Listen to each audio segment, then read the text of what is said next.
Welcome to Sanctum. You're listening to the 100 podcast, a show about CW sci-fi series, The 100. I'm Daniel Prime. Hallowed be his name, or is it? No longer. And I'm joined, as always, by Olga, the One Crew Warrior. Hey everyone, today we are giving our first reactions to episode 701, From the Ashes. Yes. There are so many ashes. Not as many as I thought, actually. I thought really? This was going to be a reference to Cadigan and that maybe we'd get some of that Cadigan goodness. But I'm glad they didn't try to squeeze that in. This was a chock full episode. Yeah. All right, so a few quick notes before we really dive into this. If you're new to our seasonal coverage of the show, every show day we do a first reactions video where we just finished watching and we just kind of spit our thoughts out. And sometimes incoherent. I apologize. Yes. And then during the weekend, we record a full-length audio podcast that, recaps the whole episode, that we do diligent note-taking, include feedback from listeners and stuff. And that's way more in-depth. But this is really just what we thought of the episode. I'm sure we'll probably get some details on things wrong because our audio was not great today. I feel like I missed half of what Echo said. Yeah, YouTube TV sucks. You heard me, YouTube. All right, we'll get to all of the Anomaly and Bellamy crew stuff down the line. Bellamy crew, that's just... I'm down. Yeah. I'm down to call it that. Let's talk, what are your overall thoughts on From the Ashes? I mean, I enjoyed it. Yeah. I thought it had a nice mix of ooh, I recognize that from the trailer. Ooh, so do I. That's another one. But I wasn't overly it gave every single beat of the episode away. Yeah. It felt so nice to be re-immersed in the world. Mm-hmm. And I don't know, I was just waiting for some emotional explosions too. I really enjoyed the episode. Mm-hmm. I think it was an interesting premiere because it felt like for most of it, I was like, I'm enjoying this, but not much is really happening per se. And I think the last, 5 minutes are what really got the episode up a few notches for me. Yeah. I think Clarke was awesome. I think the Shade Hedda thing, even though it wasn't necessarily shocking that Shade Hedda took over Russell's body, it was surprising that it happened the way that it did and at the time that it did. Yeah. And that it's not like the two of them coexisting, that it really is he owns Russell's body. So that's interesting. Russell's dead. Yeah. The fact that Russell's straight up dead and that he went out as someone who felt like he deserved to be punished, I thought was really interesting. They really did some heavy duty emotional work with Russell that I have to say, I was probably that was the most surprising thing about this episode. Yeah. And I just really loved it, and I love how complex their villains are. I would say the Primes cross over into the evil territory, but they're still human. Mm-hmm. And I think that's what's really cool about them. And the Shade Hedda part is worrying because we hated Shade Hedda, but at least now it's in the hands of one of their best actors. Ding, ding, ding. And so we'll see where they take it. But he's awesome. I mean, he feels like more of a threat now than he ever did in Maddie. Yeah. So. Yeah. And he's also being intelligent. The fact that he didn't immediately just go, I'm going to attack Clarke. He's trying to be smart about what he does. Mm-hmm. That's already a step in the right direction. Yeah. I think that the episode, it kind of reminds me of season 4's opener, which is holy shit, we just got over this one big thing and now everything's kind of in shambles and we're trying to pick up the pieces from the ashes. We're in enemy territory. Yeah. People don't like us very much, but now the shoe's on the other foot. Yeah. And they are actually not fully in charge, but fully in charge. They're trying to maintain control. Yeah. And I like it. We've obviously dealt with warring factions ad nauseum on this show. Yeah. But the number of them right now, I feel like is really fun and feels fresh because it is it feels chaotic. It's not just an us versus them. It's an us versus them versus them versus them. Yeah. So it's not everyone is against Sky Crew, or I should say one crew. Yeah. It is literally these guys hate each other. They have their own history. Yeah. And now we're just in it and we're actually trying to keep them from killing each other as opposed to let them fight it out. Yeah. And did any of the particular mini factions stand out to you in a positive or negative way? I mean, I was a little bit worried about the prisoners who I know you didn't mention, but we were a little worried about them. And I mean, I'm starting to be down for that a little bit. Like, Yeah. I'm not as like dreading it in the way that I thought I would, because I don't know if we even got His name. His name. Nikki's husband. Yeah. He's like, oh, I'm a Southern charmer. He's like Graveyard McCreary, but maybe not as bad. He might be Hack, who we knew it was coming, but I don't know if that is Hack. Probably.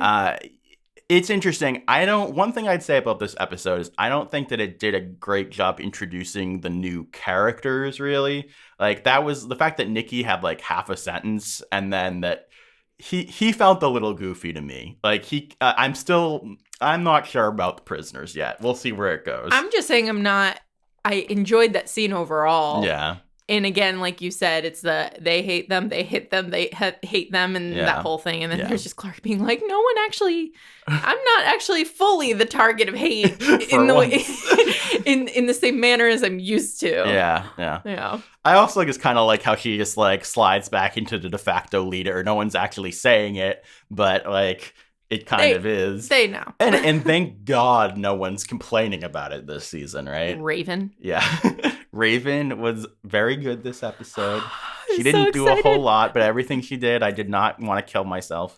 But Or kill her.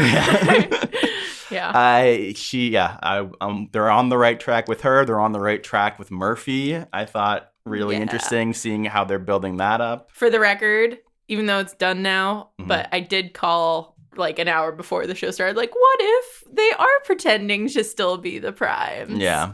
So that was kind of a fun... Yeah, no, definitely. And I think, him coming out and settling things down was fun. And I just love I think his interplay with Amori was great here, with him being like, oh, that was so hot that you knew that. Brother and sister, guys, brother and sister. Yeah, pretty great stuff from them. One thing that really stood out to me in a positive way this episode was the building of this sort of dysfunctional family where we have this new house set. And I was saying it kind of reminds me of later seasons Buffy, where it's like, oh, everybody's just living together. Yeah. And we have this weird fivesome of Gaia, Indra. Gaia and Gaia. Gaia, Indra, Maddie, Clarke. A dog. Raven, maybe. Yeah. I mean, there's more people there, but that really is the overall group. Yeah. And I mean, I just love the like Mama Clarke, Auntie Gaia, great Auntie Indra. I mean, their lifespan isn't super long on the show, so that kind of tracks. So let's talk about the Gaia Clarke thing. So obviously people jumped to conclusions as soon as they saw them like look at each other in the trailer, right? But now that we've seen the premiere episode, are they going down the relationship path potentially, or are we all just, I'm not going to count it out. I don't know, man. So here's the thing.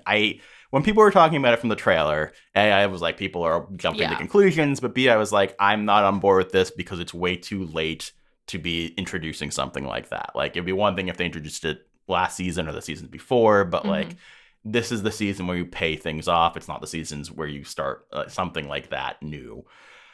That said, I think they have chemistry, and I thought they had a cute little scene together. And they're not strangers. Yeah. Is the other thing. Like, it doesn't, I'm not saying I'm like all aboard I don't know what their ship name is, but like, I'm not all aboard shipping them, but I'm like, I could see something happening and it being like a slow burn, maybe one that doesn't even necessarily have a like conclusive answer. Yeah. Is conclusive a word? Yes. Yeah.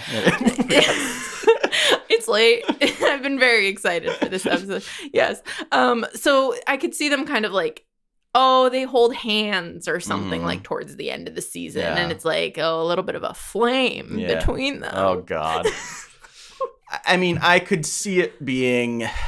Okay, so obviously this is going to transition into Bellamy stuff. Yeah, I saw that coming. Yeah, so we'll talk about Bellamy in 1 second. I'll just say that I could see it being the consolation for Lexa, if that was the direction that the writers chose to go with it. Obviously, whether that would actually work as a consolation for Lexa, you can't undo the hurt that's already been caused. Yeah, and is it better to do this than to try to do something with Lexa's mind, whatever, in the space of time. Like, I don't know. But all I know is we'll see how it goes. I don't hate it. Yeah. You know, this begs the question, if Shade Hedda was able to transfer his consciousness into Russell somehow. That's a good point, yeah. And they introduced the idea of Guy being like, what is the flame keeper without a flame? Yeah. What do you do without the flame? Thank you for sacrificing the flame. Guys, I don't know if the flame is out of play. Yeah, I don't think it is. Is Russell's mind drive the new flame? Well, I mean, the other question is, so it was very unclear to me. We even just rewatched season 6 finale. Is all of the data of the flame uploaded together, or was it just Shade Hedda? I have trouble believing that the flame is gone. I think that all of the data of the flame is probably now in Russell's mind drive. And Shade Hedda is just like suppressing it the way that he did before. So, I mean, it comes back to a question a lot of people were asking last season, which is, could we get Lexa in a different body? I don't think that that's a great... in Russell's body. I don't think that that's a great way to go with it. We could go really conspiracy theorist and say that's why they're setting up Gaia, because maybe Gaia becomes Lexa. We're just spitballing. Yeah. Well, we can think about the implications of that later, but let's talk about Bellamy. Yeah, the intentional transition that I derailed. Yeah. Well, no, I think I might have helped with that. So obviously, when you talk about anything with relationships, the elephant in the room is Bellamy and Clarke, and the fact that we both do 100% believe that they should be paying off what they've built up there. Yeah. Right. Yeah. just checking. Yes. Yeah. No. Yeah. Just checking with the person I live with and just rewatched a bunch of seasons of The 100 with. You still think this, right? Yeah. I mean, I think it would be a huge waste and a weird, just bad decision not to pay off those years of buildup. And I say that as someone who preferred her with Lexa. That said, obviously, Bellamy's in a very different situation right now and a totally different plot line, and barely, basically wasn't even in the episode. So, yeah. Do we want to talk about where we think the character's going? Do we want to talk about the behind the scenes piece of it? Where do you want to go with this?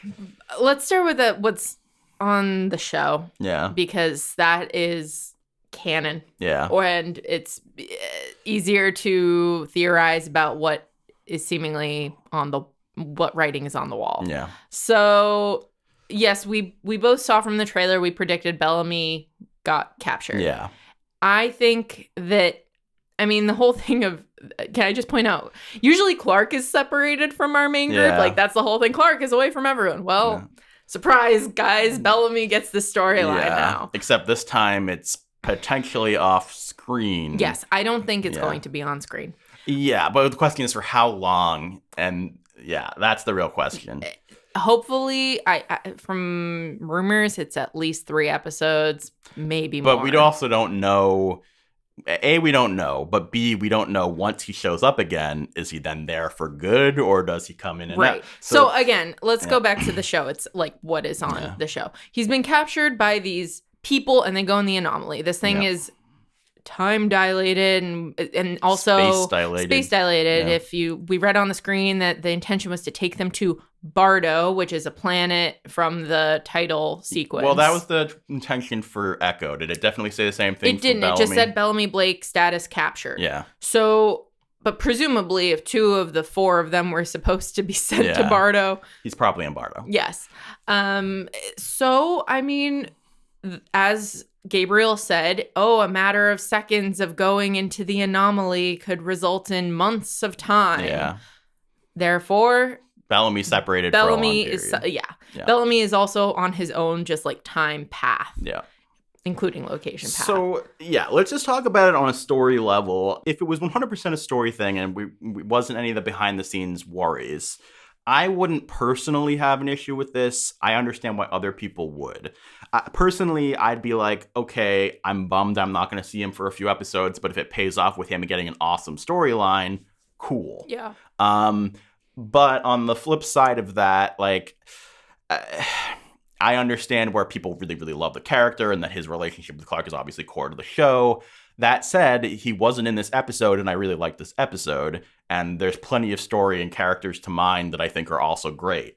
So another, going back to the relationship stuff, even though he wasn't in the episode, we saw Echo's haunted past, courtesy of Rowan and the real Echo. Yep. And an echo of Echo. Yes, thank you.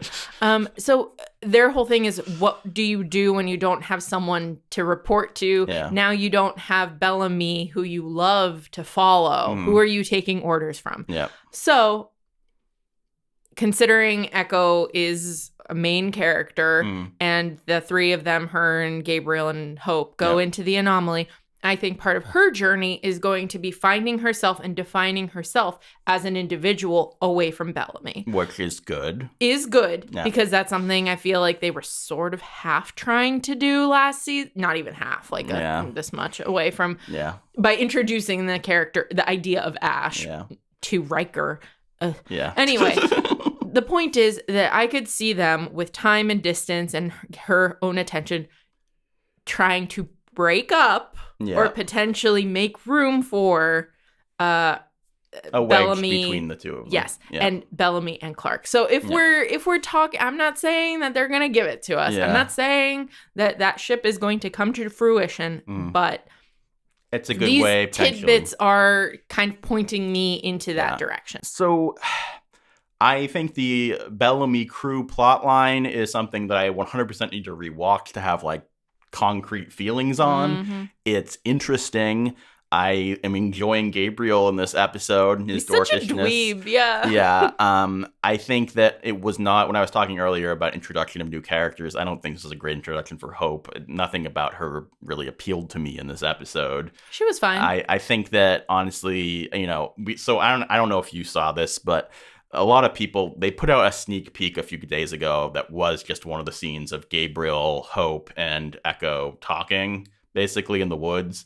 And everybody was like, man, the acting in this is not great. And it happened to probably be the worst scene of the three of them, which I'm glad about. But at the end of the day, I don't think this is a great episode for the acting of either Echo or Hope.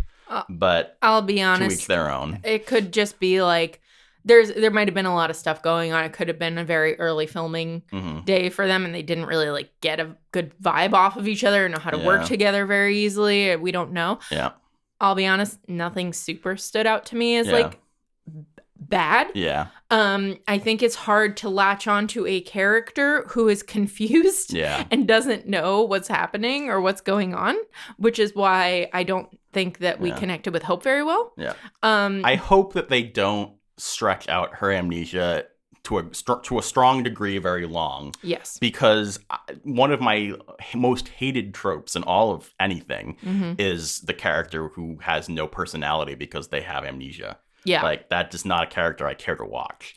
So my hope is by traveling back through the anomaly, maybe it'll jog some stuff. Yeah. And she already was seeing some visions and stuff. So we'll see.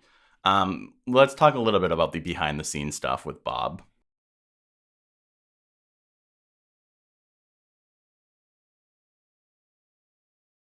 If you're not aware, there is some potential worrying things behind the scenes here where it started off, I would say, sort of innocently, where people were like, oh, Bellamy should have been in the trailer more. And I was like, yeah, but like his story's probably pretty spoilery. I understand he's not in the trailer that much. Then he wasn't in the poster for the season, and I was like, well, maybe they're trying to create a mystery of what's up with Bellamy or whatever, right? Then they did every day leading to the finale. Leading to the premiere, they did a countdown with a different photo. Cast member holding a number. And this is a tradition from past seasons. Yeah, and there wasn't one of Bob.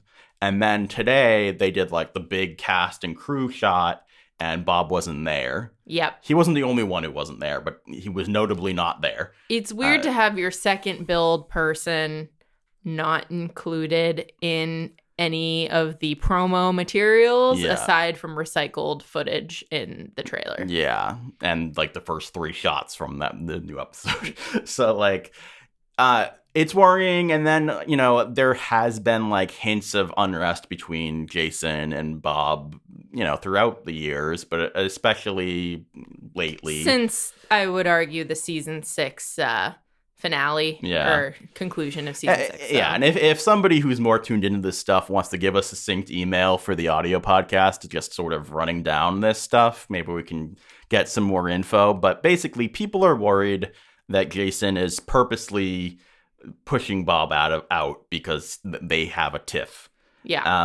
And that this smacks of what happened with Lincoln, and is obviously incredibly worrying because Lincoln was one thing and that was bad enough, but Bob is, the male number lead. 2. Yeah. Yeah. So he's left some sort of, cryptic tweets that don't bode well for people who are Bellamy fans, in my opinion, or Bellarke fans. I would argue they don't bode well for anyone who anyone, period. Yeah. Those are some passive-aggressive tweets. I mean, I don't think not exploring Bellarke ruins the show artistically, but I think it certainly deals it a heavy blow because you don't build up something like that so obviously for so long and then not have any sort of payoff. And furthermore, you don't have your second build and your very much fan favorite character just gone or dead for most of your final season. I mean, I think that from a personal level, I understand how much Bob and Bellamy mean to so many people. From a personal level, I think I could still enjoy the final season if he does end up getting killed. But it would be hard. To me, it really depends on, again, not rooting for it, but it depends on timing. Yeah. How far, if he comes back from the anomaly adventure / prison adventure and dies in the next episode, no, I'm not going to be happy with that. Yeah.